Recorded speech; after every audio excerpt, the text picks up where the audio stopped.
और जब थोड़ा सा बुजुर्ग होता था तो चाबी बच्चों को सौंप देता था, फिर तीर्थ यात्रा याद आती जी। उस समय वो तीर्थ यात्रा कर नहीं पाता था क्योंकि चाबी बच्चों के पास चली जाती थी, पैसा नहीं होता था। जी। तो अरविंद जी ने उसका एक बड़े बेटे का फर्ज दिल्ली के अंदर निभाया। जी। हर धर्म के बुजुर्गों को जी। तीर्थ यात्रा मुफ्त कराया। दिल्ली के अंदर पानी की कमी को पूरा करने के लिए अरविंद जी ने दिल्ली की जितनी झील थी जी। उनको रिवाइव किया जी। ताकि वर्षा का पानी संचयन हो सके और वो जमीन में जा सके, जो वाटर टेबल सुधर सके। यमुना के किनारे किनारे कुएं खुदवाए। जब बाढ़ आती है तो यमुना का पानी बह के बेकार जब समुद्र की तरफ जाता है तो वो पानी दिल्ली की धरती के अंदर समाये और दिल्ली के वाटर टेबल ठीक हो, दिल्ली के लोगों को पीने के पानी की समस्या ना हो। मैं ये कह रहा हूँ जितने विकसित राष्ट्र हैं उसमें महिला और पुरुष बराबर का काम करते हैं। अगर हम आलू छीलना सीखेंगे तो सब्जी बनाना भी सीख जाएंगे।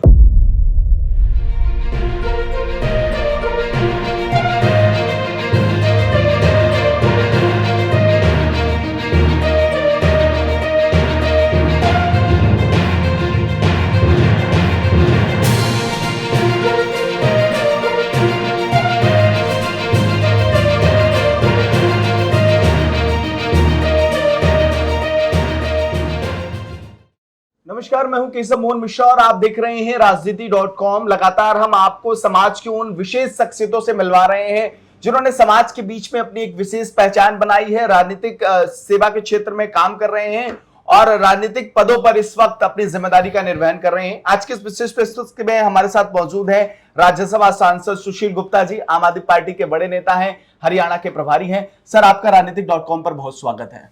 धन्यवाद सर। हम नए इनिशिएटिव की शुरुआत कर रहे हैं, आपकी शुभकामनाएं अपेक्षित है। मेरी तरफ से बहुत बहुत बधाई। आपका चैनल तरक्की करे, आप निष्पक्ष बातें जनता के सामने रखें और एक दुनिया में आपके चैनल को लाइक किया जाए। सर, बहुत शुक्रिया। सर, हम सकारात्मक चर्चा कर रहे हैं।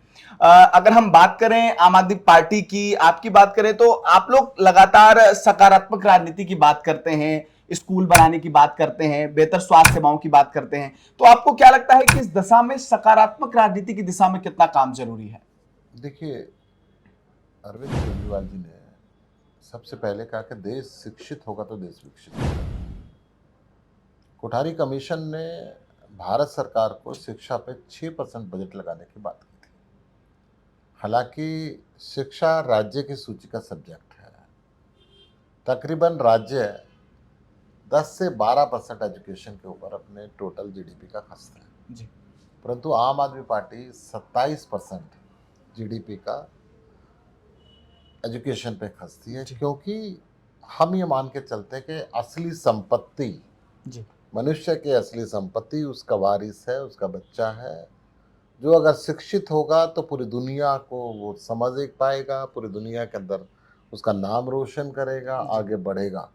अगर बच्चा शिक्षित नहीं होता है तो उसके आने वाली जनरेशन भी शिक्षित नहीं हो पाती।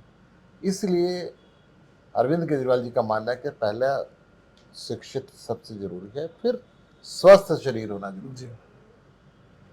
स्वस्थ शरीर में स्वस्थ मस्तिष्क रहता है।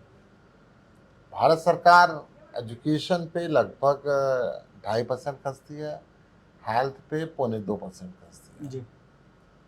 दिल्ली सरकार हेल्थ सेक्टर पे 13% बजट का खर्चती है। हम ये मान के चलते हैं कि जो हॉस्पिटलों का रश था, अगर बीमारी होने से पहले उसको रोक दिया जाए तो हॉस्पिटलों में रश नहीं बढ़ेगा। छोटी छोटी बीमारियां, ब्लड प्रेशर है, शुगर है, बाद में जो जानलेवा साबित होती है। इसके लिए अरविंद केजरीवाल जी ने एक नायाब तरीका निकाला कि हर मोहल्ले में, हर गांव में एक मोहल्ला क्लिनिक बनवाया, जिसमें फ्री दवाई, फ्री टेस्ट, बिना गरीबी अमीरी का दाम। कोई भी जाए, शाम को 4 आदमी बैठ के पार्क में ताश खेल रहे हैं, 4 गृहिणियां काम खत्म करने के बाद में डॉक्टर के पास गए और अपना टेस्ट कराया।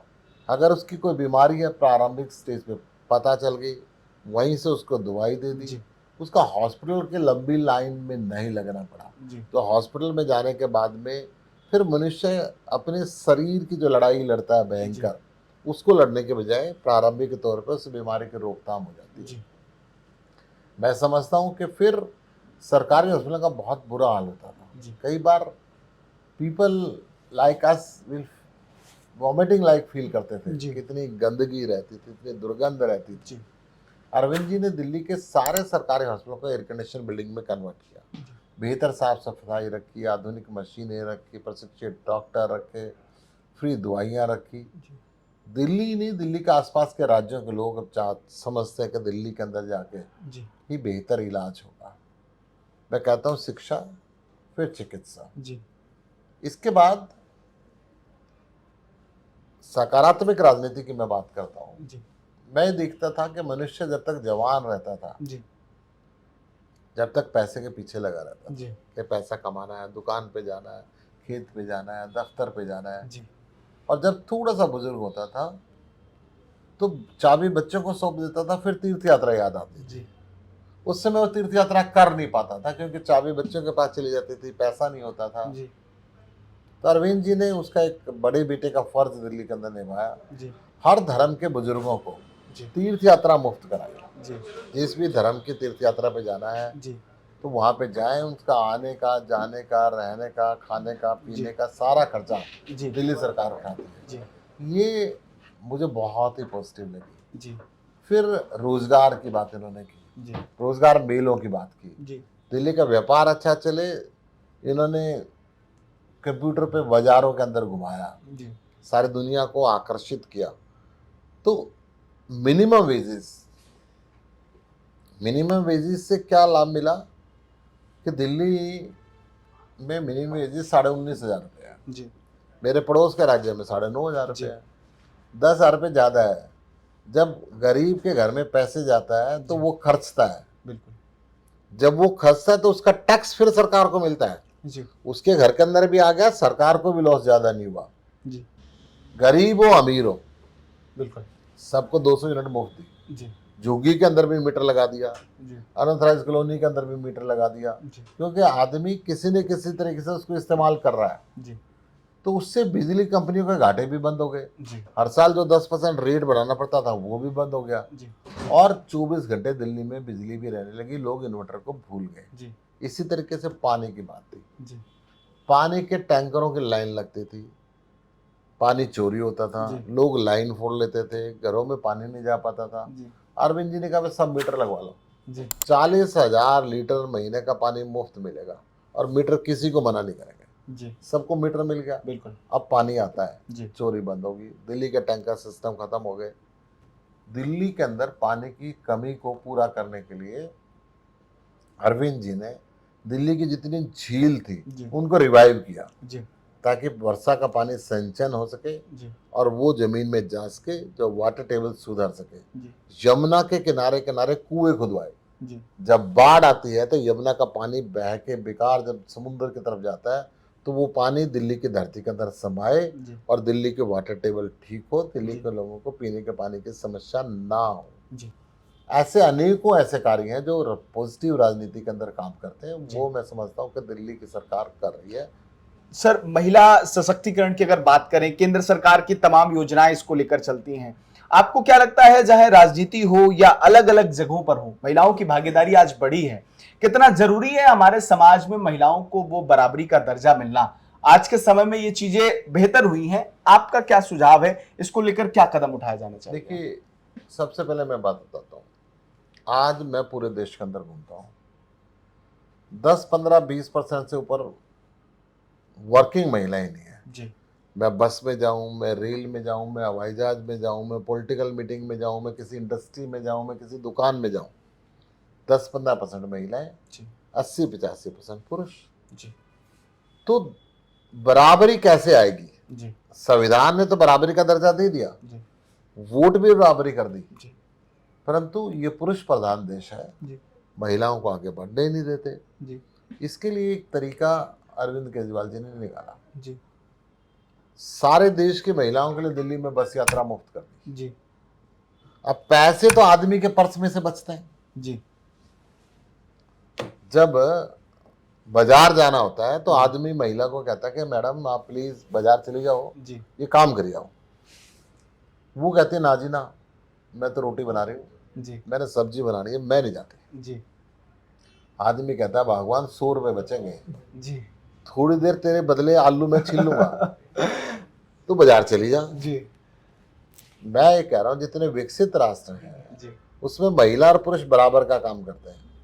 अगर हम आलू छीलना सीखेंगे जी तो सब्जी बनाना भी सीख जाएंगे। बिल्कुल अगर वो महिला बाजार जाना सीखेगी तो दफ्तर में जाना भी सीख जाएगी। बिल्कुल जब दोनों मिलके काम करेंगे तो देश विकसित होगा। इसको आगे बढ़ने से कोई रोक नहीं सकता। जी तो ये सोच है। जी महिलाओं के लिए बसों में स्पेशल वो रखे गए, की गार्ड्स व्यवस्था मार्शल्स रखे गए, सारी दुनिया से ज़्यादा कैमरे लगाए गए कि जी। महिलाओं के साथ कोई छेड़छाड़ ना हो।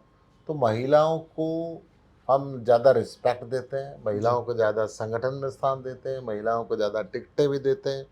हम पहली आम आदमी पार्टी ऐसी पार्टी है जी जो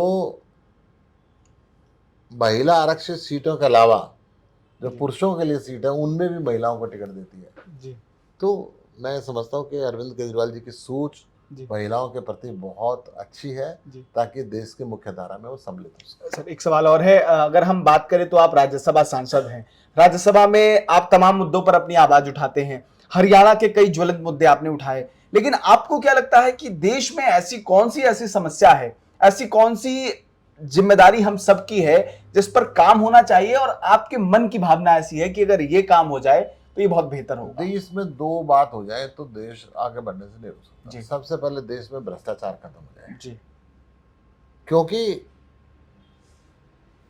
दिल्ली सरकार जी सब कुछ फ्री देती है फिर भी 8,000 करोड़ रुपए साल के कमाती है। जी मेरे पड़ोस की सरकार में हरियाणा की बात करूं, यूपी की बात करूं, मैं राजस्थान की बात करूं, हरियाणा में कुछ भी फ्री नहीं है, 50,000 करोड़ रुपए साल का घाटा है। जी तो ये पैसे भ्रष्टाचार के अड्डे चढ़ जाते हैं। जी ये भ्रष्टाचार खत्म होगा तो हिंदुस्तान सोने की चिड़िया था जी और सोने की चिड़िया हो जाएगा। जी दूसरी बात, शिक्षा। जी ये जो सरकारी स्कूलों को बेकार करके रख दिया है, जी शिक्षा अगर देश में अच्छी होगी, जी हिंदुस्तान शिक्षित होगा तो हिंदुस्तान को विकसित होने से कोई रोक नहीं सकता। जी आज़ादी के 75 साल बाद भी अशिक्षा के कारण जी मेरे किसान को, मेरे मजदूर को, बेटी को ब्याह करना है, जी बच्चे को हायर एजुकेशन में दिलाना है तो उसको कर्ज लेना पड़ता है। जी इस कर्ज मुक्ति से उनको मुक्ति मिलनी चाहिए। जी सर आखिरी सवाल है आपसे, जिस तरीके से आप राज्यसभा सांसद हैं, देश के तमाम ऐसे युवा हैं जो इस वक्त राजनीति में आगे बढ़ रहे हैं, वो चाहते हैं कि वो भी राजनीतिक पटल पर जाएं, राज्यसभा में जाएं, संसद भवन में जाएं, तो वो आपसे प्रेरणा भी कुछ लोग लेते हैं, आम आदमी पार्टी के तमाम कार्यकर्ता हैं, आप उनको क्या मैसेज देना चाहते हो जिसे आपने अपने जीवन में संजोया हो और आज अपनी आप तरक्की के लिए इसको समझते हो, और युवाओं को क्या प्रेरणा देना चाहते हैं जो राजनीति के क्षेत्र में आगे बढ़ रहे हैं? इस पे मैं इंफॉर्मेशन देना चाहूँगा। जी सबसे पहले तो आम आदमी पार्टी ने एक फेलोशिप शुरू की। जी जो आप जैसे नौजवान हैं जी जिनका राजनीति के अंदर इंटरेस्ट है, जी उनकी ड्यूटी हमने एमपीज के साथ में, एमएलएस के साथ में, मंत्रियों के साथ में, मुख्यमंत्री के साथ में लगाई जी ताकि वो सरकार को और सरकार के कामकाज को नज़दीक से देख सकें जी और उनको सैलरी भी मिल सके जी और उनकी डिग्री भी मिल सके। बिल्कुल और जब पढ़े लिखे लोग ट्रेनिंग के साथ राजनीति के अंदर जाएंगे जी तो मैं समझता हूँ राजनीति बढ़िया होगी। जी मैं युवाओं से कहना चाहता हूँ, जी राजनीति को व्यापार ना समझें, सेवा समझ के अगर आप देश की सेवा करने के लिए राजनीति में आना चाहते हैं तो आपका स्वागत है। जी अन्यथा आप सर्विस करें, आप अपना व्यापार करें, जी आप अपना कोई और काम करें। जी राजनीति सिर्फ सेवा के लिए है, आय का साधन राजनीति को नहीं बनाना। ठीक है, बहुत शुक्रिया सर हमसे बातचीत करने के लिए। आम आदमी पार्टी के नेता और राज्यसभा सांसद सुशील गुप्ता हमसे बातचीत कर रहे थे। उन्होंने बताया कि किस तरीके से समाज में सकारात्मक राजनीति को बढ़ाया जा सकता है और अपनी मेहनत की दम पर और अपनी ईमानदारी के दम पर कोई भी मुकाम हासिल किया जा सकता है। सोगी चिराग के साथ केसमोहन मिश्रा, राजनीतिक.com।